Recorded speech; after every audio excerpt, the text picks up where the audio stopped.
While driving in Iceland during winter can be a lot of fun, let's be for real, it can also be challenging. So I'm gonna share some things that is super helpful for you to know when you're gonna venture out on your trip, or if you're just thinking about coming in winter to experience this winter wonderland.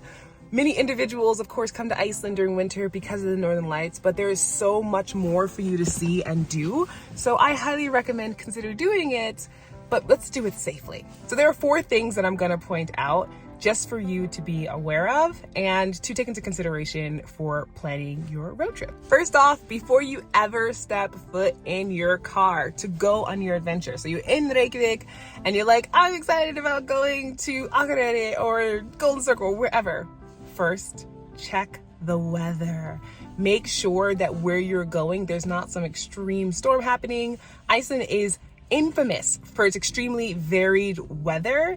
I can attest to this. These windstorms are like hurricane gale force wind strength at times. And the snowstorms can be intense as well. And in the winter, of course, we can have really icy roads. Icelandic weather station or meteorological station, vedur.is, has a website, but there are other resources that you can use. For instance, I like to use the Norwegian website, yr.no, and I've gotten really good results with that one in terms of, relatively knowing what the weather is going to be, because like I mentioned, it can be variable. Some people use Windy as an app. There are different ones, but just pick one and check the weather before you go. Also checking safetravel.is. This is crucial because on that website, they will tell you if there is a storm warning, if roads are closed, if there's a volcanic eruption, like tons of information there that is super helpful for your trip.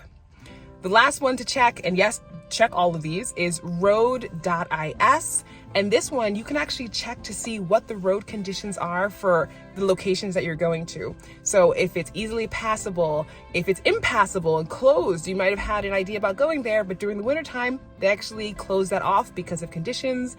If it's gonna be slippery, very slippery, like they actually go through these different types of levels to let you know, which would help you to decide if you still wanna go to this area or at least manage your expectations when you're traveling it. And for those who are new here, my name is Jules and I've been living in Iceland since 2016 and sharing about Iceland regarding travel, culture, language, nature since 2018 on the All Things Iceland podcast and other social channels. The next up is a question I get all the time and I'm often answering in my one-on-one video consultations for people for planning their trips.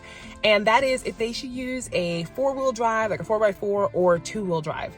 And this question, it will really depend on you. If you're used to snowy conditions and driving in a 2-wheel drive car where you are, you'll be fine in Iceland as well. Icelandic rental car companies do use studded tires on their cars, so either car can work.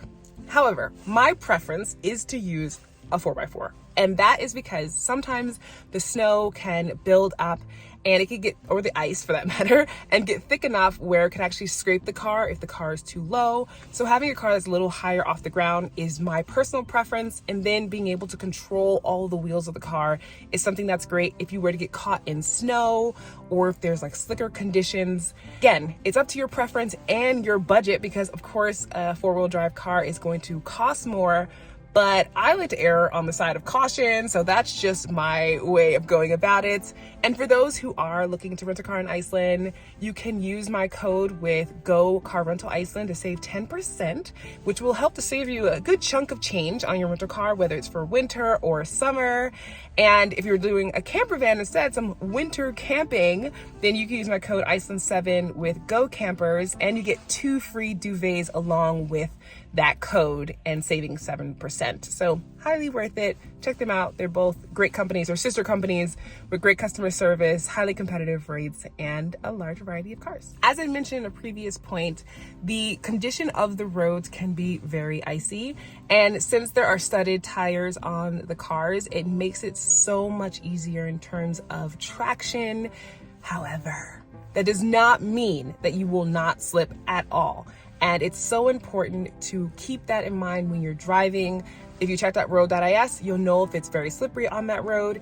and you can adjust your driving in order to be able to control your car or minimize as much as possible any slipping off the road or even just slight slipping. It's a little scary. Nobody wants that. We want you to be safe. We want you to have a great time. Enjoy this winter wonderland, frozen waterfalls, northern lights, all of those things. But sometimes that might mean that you have to go a little bit slower.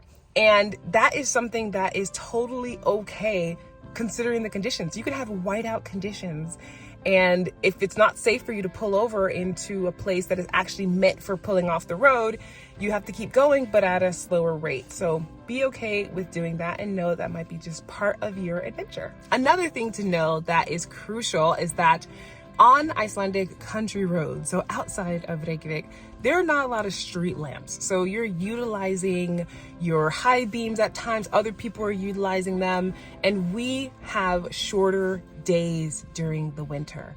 I'm talking about the shortest day, because I know everybody, will probably be like, oh, we also have short days. True.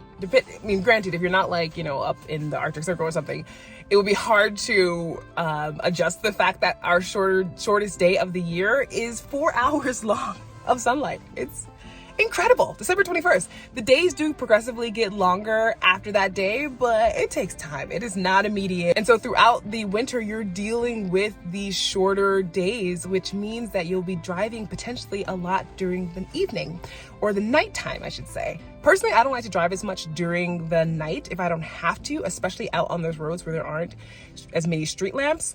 And so I tailor my adventures to driving as much during the daylight as possible. For one, this helps me with preserving my brain power and energy, because it could be a strain on your eyes to have to drive in the evening and people are turning on and off their bright lights, and also just driving in the dark when there's not as many street lights as I mentioned can be a lot of zapping your energy. I normally feel it at the end of the day when I do. So if that's something that you want to keep in mind, I highly recommend just calculating that into your itinerary to be able to drive as much during the daytime.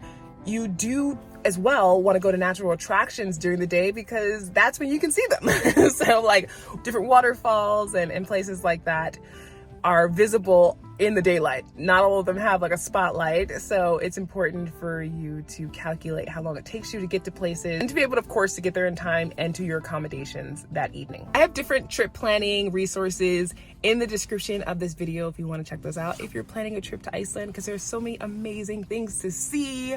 And personally, I love traveling around and I do it quite often, so there's lots that I can share with you, whether it's through those resources or here on the channel. If you enjoyed this video, please give it a thumbs up and share it with somebody that you think would find it helpful. As always, thank you so much for watching, and I'll see you in the next one.